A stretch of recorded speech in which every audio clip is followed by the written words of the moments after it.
mais il va y avoir au moins 2 couches supplémentaires d'huile. Et à partir de là, je viens travailler mes histoires de traits qui ont l'air d'être très très simples, mais qui ne le sont pas du tout. Parce qu'en fait, je dilue mon huile. J'ai un petit pinceau, toujours le même, qui a le même écart, du coup, quand j'écrase mes poils.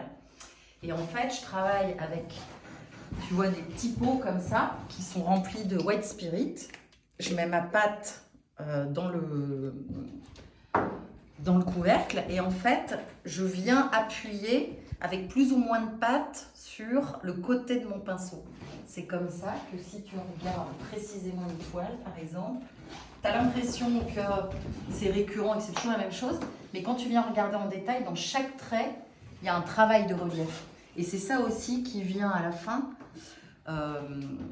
perturber en fait les notions de relief et de vibration. En fait, quand tu regardes la toile après, par moment, tu as l'impression que ça sort, que ça rentre, tu joues avec la lumière. Et là où elles sont particulièrement intéressantes, c'est que ça évolue vachement en fonction de la lumière de la journée. Lumière artificielle, lumière naturelle.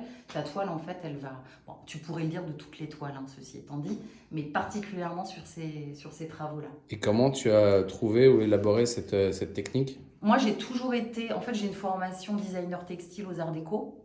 Donc, on peut D'accord. retrouver un esprit, d'ailleurs, sur les broderies, etc. Un peu comme ça, une sensibilité à la couleur et aux motifs.